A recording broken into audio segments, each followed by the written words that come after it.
blame for the violence and the killings that have taken place in Parchment in the Mississippi prisons? It's the wardens. It's the wardens is to blame for it because they don't train the correctional officers to the point where they know the mental state of these guys. They don't have them where they can talk them down. They don't have the ability to try to get them out of the gangs. And they don't have any leverage.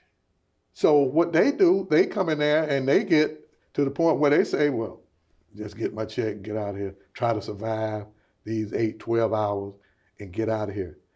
And on the other hand, the gang members, they running everything in the prison system. See, when they get you under their thumb, then you done. You have to do what they tell you to do.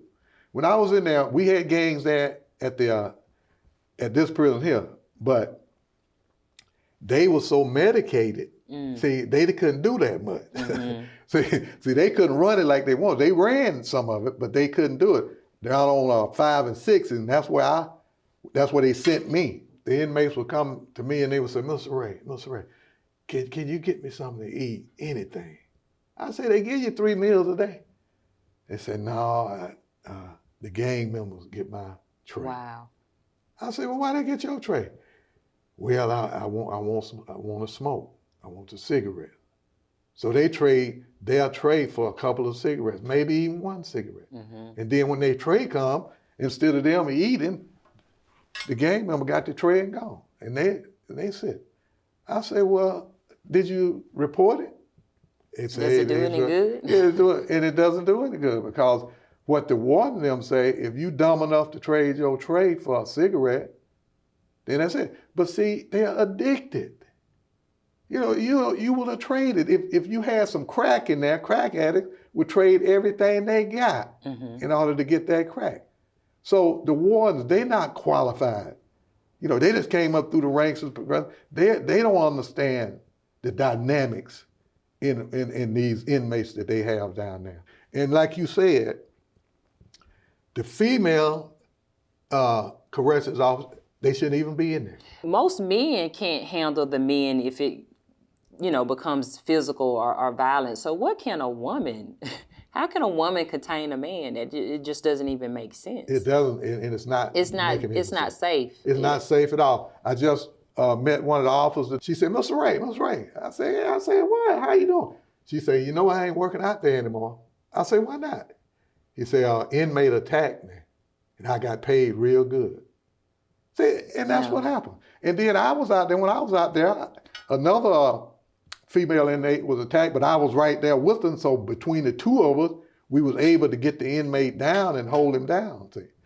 But females do not have any business in those prisons. And the main thing is that these cunning inmates can talk these females into doing anything. They was having sex with them. They was bringing stuff in. They got this one little lady that she opened up the cell and cut the lights off. Yeah, there aren't many jobs here. And so maybe that's the only thing where you can get a job easily and can pay the bills, because Mississippi doesn't have a lot of economic development here for jobs. So you're kind of pressed to get what you can get when you can get it. So I think that definitely plays a part into why it's more women, because you got to work. That's the genuine truth you just stated. You got to work. You can't get a job anywhere else. You might be at McDonald's, but the correctional office job pay a little more money. Exactly, a little bit more. And you go there, they give you that 15, 20 hours of training or whatever you get, which is not enough. Nearly enough. Exactly. And then they throw you off in there with these wolves and these crocodiles and these big snakes and black mamas, and you in there, you innocent. They running all kind of game on you, threatening you, and scaring you, and you don't know what to do. So you just go in and try to make it through the day to get your check. But yeah, economic here in Mississippi is really so sad. Exactly. They don't bring any businesses here. Alabama, they bringing in big companies over there on a daily basis. Or if we do bring companies in, we give them tax breaks to where there's no money that's coming back into the community that's continuing to build and grow the city. So these companies come down here knowing that they got these dumb white men down here, and they run game on them. You remember that meat packing plant? That was another boondoggle. Then they had another business come down to Marie and give us a tax break, give us a tax break. The tire plant that we have now. Yeah, give us a tax break. They gave them the tax break and they got all the money. Then once they did that, they left town. Absolutely. Left them holding the bag. And that's what they do to them. And they got another one coming down there. Hobby Lobby done came down there. Oh, really? And so, I mean, you got enough Hobby Lobbies in Mississippi already. Yeah. But Meridian, they get the end of everything. See? Getting back to Trump, where he said they created so many jobs for the African American. Where? And if they did, you can't take care of a dog with those jobs. You can't take care of it. They low-paying jobs.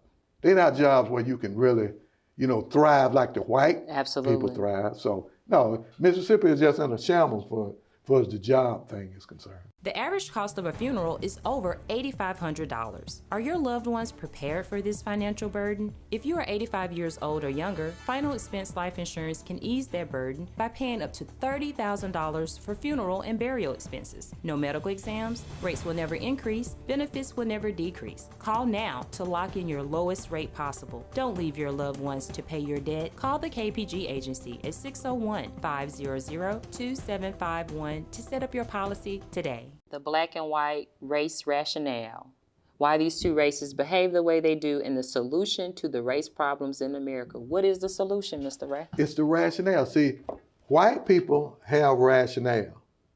Black people have irrationale. You can't when you get those two together, it's just like oil and water. You put them together, the oil rises to the top, the water stays down. Same way with this. When you put black people and white people together, after they talk all the phony talk, then the white person rises up and the black person stays out. Because it's the same way. You can be working at a black person can be working at a company 10 years. White person come in, after a little while, they'll get this black person to show this white person everything they know about their job. And the next thing you know, the white person is the boss in there. And the black person can't figure out what the issue is. And the issue is that you wasn't rational. They see that by the way you behave, the things that you do when you're at work, your work ethics, what you do. No, you're not supervisory material. And when they do put black people in the supervisory position, they think just because they're the boss, they can tell you to do anything. And you're supposed to jump to it. They don't understand. We do tend to do that, don't we? A lot of these black people that have talent, they don't have the rationale to really get successful from it because the rationale is not there. So I tell them that the rationale has to be put in this black mind like it is in the white mind. But the white people don't want that, see? Absolutely. See, a black person, once he gets something, he can go with it. Yeah. And see, like all of these 91 inmates come out of prison and successful, running their own businesses. Some of them email and say, Mr. Ray, check this out. A black person with no rationale, he can't see the big picture. All he can see is his little world. Right. Yeah, I'm gonna keep this for myself. I'm gonna do this for myself. That's why you don't have two black people in business together. And I'd ask people that all the time. I'd say, show me two black men in business together. And they would scratch their head and they would thinking it. The real reason is that in order to be in business together, you gotta have rationale. You got two people with irrationale. It's just not gonna work. It ain't gonna work. Now tell me about this book here. The Niggas Holy Bible. This is the book. See, they was forced into this Christian religion. It's a dead religion. It was dead before they even got into it. The black people got into it. It was already a dead religion. And everybody said, oh, it was good enough for my mama and my granddad. Yeah, but you want to do better. You want to move out. So the Niggas Holy Bible, and a lot of people, oh, you wrote the nigga on there. I can't go with that. Say, why you put the Niggas Holy Bible? Since you came from Africa, they gave you a lot of different names. Tar Baby, Pickaninny,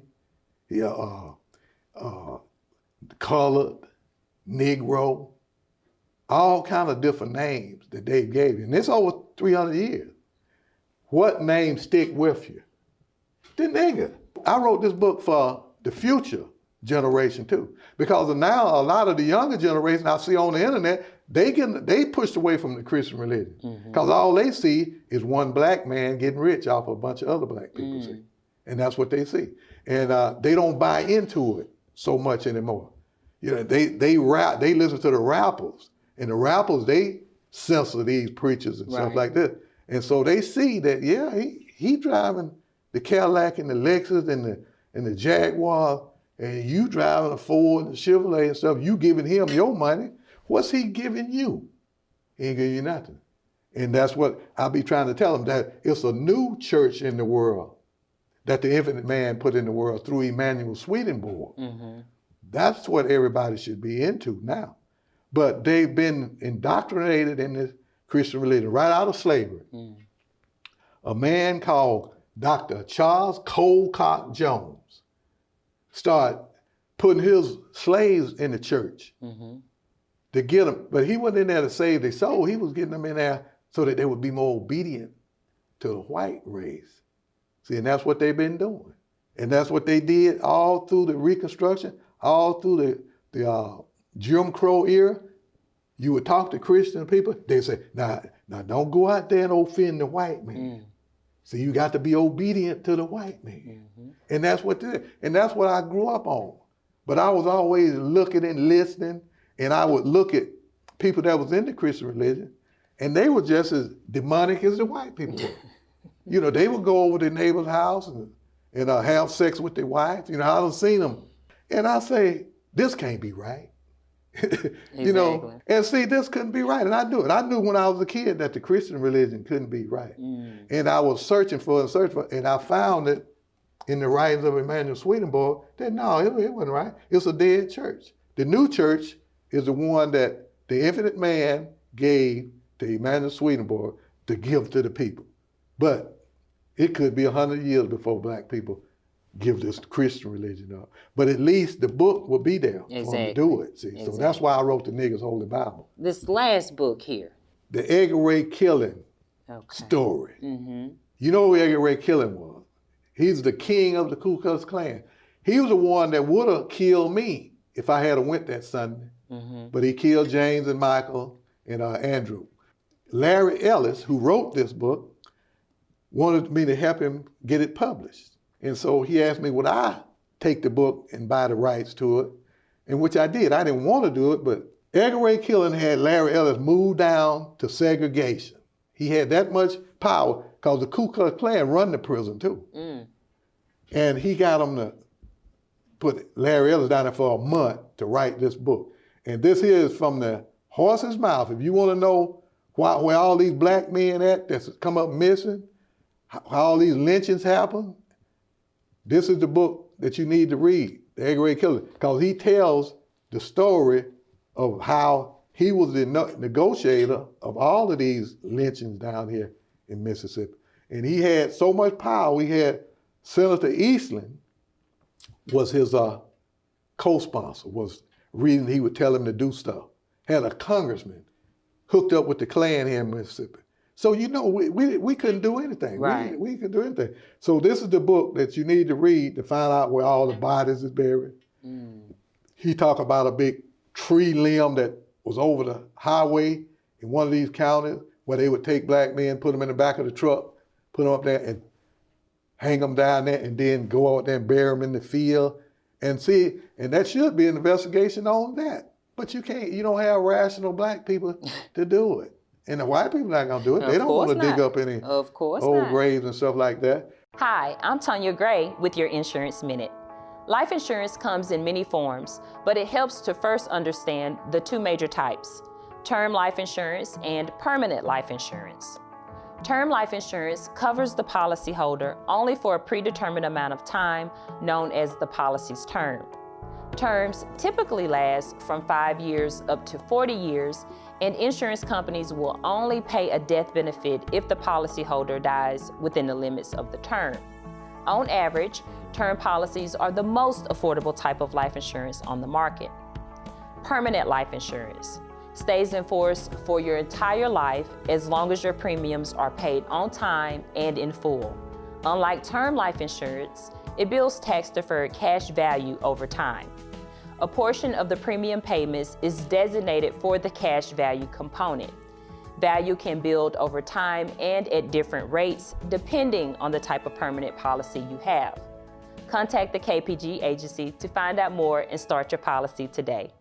You mentioned that you knew James Chaney, and I think you had met Michael Goodman, but you didn't know Schwerner. Just tell us the story, because as we know, those three men were murdered going to Philadelphia. What was your role in that, and how did you know them, and how did you avoid fate that day? I became a taxi dispatcher.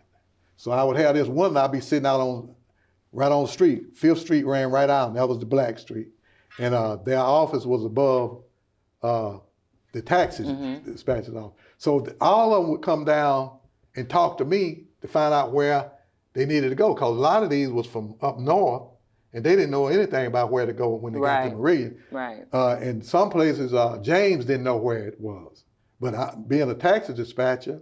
Did you know him prior to? I had seen him. I had seen him around. Okay. But he was a couple of grades ahead of me in school. So, but I had seen him, but we wasn't friends until this time, until they started coming down talking to me as a taxi dispatcher, and they would tell me where they was going, and I would kind of give them directions. And my cousin had gotten shot by this deputy that was in Mississippi burning. He had killed my cousin down there because he and my favorite Uncle Frank had came down for vacation and went out to Philadelphia to party a little bit. And he was getting with the black woman that the deputy sheriff was having sex with. And come right out there in the street and told him to get out the car. As soon as he got out the car, he shot him down like a dog. Left him laying there in the street. And so we knew that they would kill you down here. Right. And I kept trying to explain to Michael and James that you got to be very careful. I say, don't let them get you anywhere where you don't have people around. I say, don't do it, because they will kill you. But Michael, he was naive. He couldn't understand that they would kill him just like they would kill a black person. But see, they considered him as a nigger lover. Absolutely. And they would kill a nigger lover faster than they would there. Yeah. See, because that's why white people wouldn't speak out. Exactly. I was kind of like an undercover, because I'm sitting up here. If they knew that I was a civil rights worker, they was riding up and down through there with their guns in the window. So I couldn't just go say I'm a civil rights worker, because they shoot me. Exactly. I'm sitting right up in the window. And see, I don't get out, go in at 3 and get off at 11. So they come down through there one night about 10 or 11 o'clock, bam, shoot me, and when nobody even be the wiser. Exactly. So I was kind of like undercover. I was giving them information that they needed to know. So when they burned the church down, that kind of kicked me into another. I said, they burned it, and I had been to that church. Churches invite other churches down for anniversaries and stuff like that. I said they burnt the church down. I said, what kind of Christian people would burn a church down? Christian. Christian. I said, I couldn't get my head around it. I said, I got to go see this for myself. Say, you gonna go with us tomorrow? I said, yeah. I said, I'm gonna go with you tomorrow. I said, I want to go see if they actually burn the church down. See how that look. That morning, early that morning, John Berto come by and told me, say, hey, I need you to work this morning. So-and-so has got something at the church. She can't work, but I definitely need you there. Because on Sunday morning, big business, because people be saying, hey, you need a taxi to go to church. Anyway. Exactly. So I said, okay. I just tell Mike and them I can't go. John Berto needed me this morning. I'm going to have to pass on it. And they had just picked... Schwerner. No, Goodman. Oh, Goodman. He had just got to town. He wanted to go. So I said, well, you got somebody. You got a third wheel there with you, so take him with you. And that's the only reason I didn't go.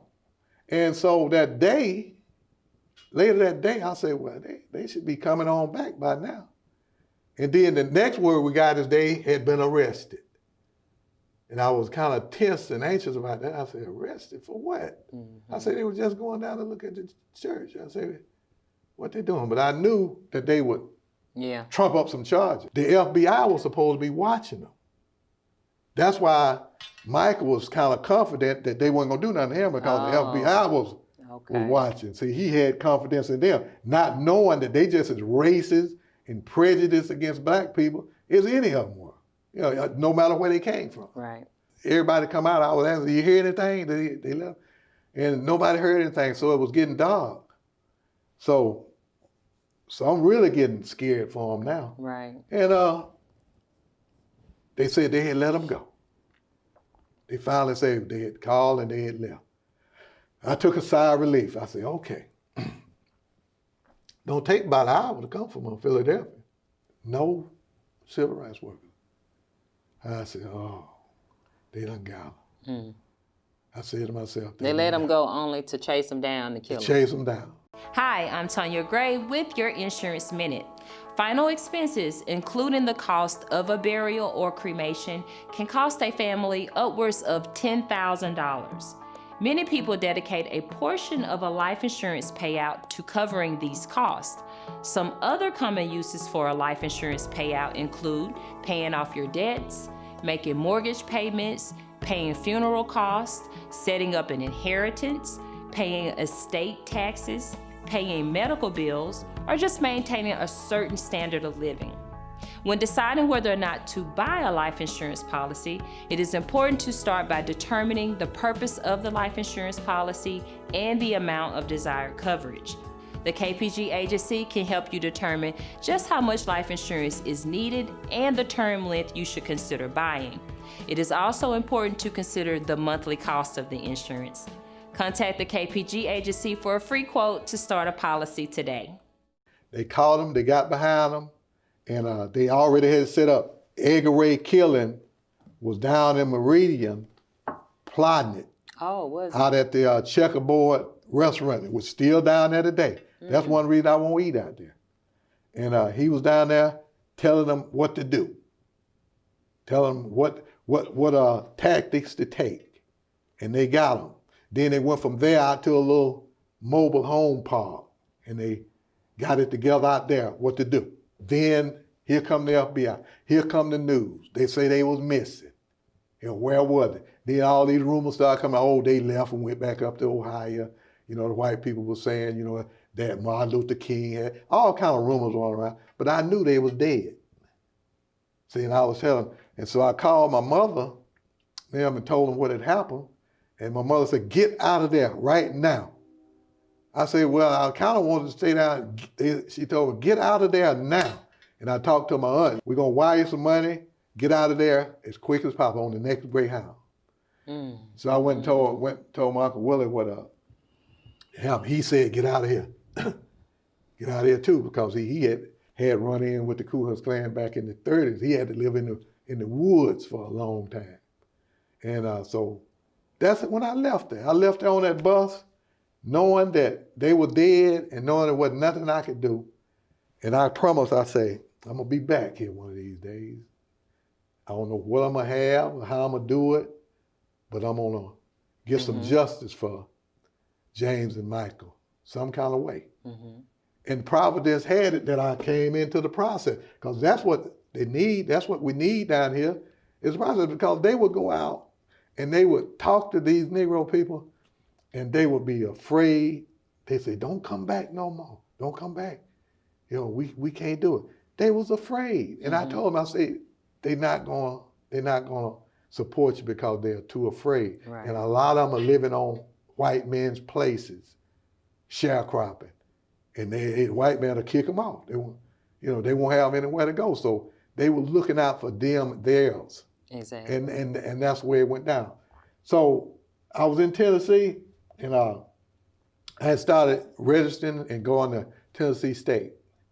And one night we were watching TV, and they said they had found the 3 civil rights workers.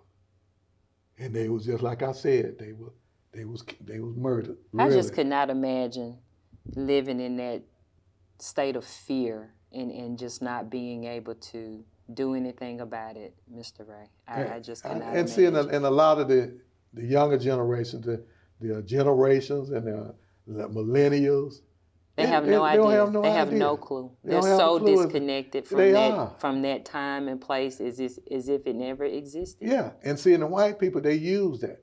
They say, yeah, you're right, that happened in the past. You don't need to be a part of that. And seeing without having any rationale, they're easily fooled. Exactly. And that's my goal, is to get the process to the black people here in Mississippi, and then we can make this an equal opportunity state. But Tate Reeves, he ain't gonna do nothing. I seen him on that time, we're gonna close down Unit 29, and Right. that's because that's what the black people want. Exactly. See? But that's not gonna stop It's them not from gonna doing what solve they anything. gonna solve Exactly. anything. You see? And so that's why my crusade is to get the process to the people. Personal adjustment, thirdly. Life adjustment, thirdly. And then the team process. Personal life adjustment for you. Alcohol prevention for you. Personal adjustment therapy for youth. All of this is what they need in order to become rational moving individuals like white kids are. See, white kids, they have that rationale from home because their folks is rational. They teach them how to be rational. And they go on and they be successful. They don't drop out of school. They don't end up in prison. They end up in the colleges. They end up successful. Black people still down below the pit, trying to struggle just to get food on the table and stuff like that. It's a sad thing that I'm trying to fix. And if you got any people out there that want to help me get this process to the people, then tell them to come, and we'll do that, and we'll fix this whole state of Mississippi, where you got 855,000 registered voters, and won't even a third of them come out to vote. Yeah, we that's power. Exactly. But if you don't have rationale to use it, then it's nothing. It's nothing. Yeah.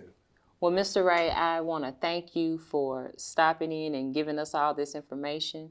And anytime you want to come back and talk about whatever, you feel free to come and chat it up with us. If I could get a few black people to get a facility where we can go, I could train their kids up to be rational, and they would be able to conquer the world when they got it. Thank you so much for tuning in. Please click the subscribe button. We'll see you next time on Tonya G's Chat Room.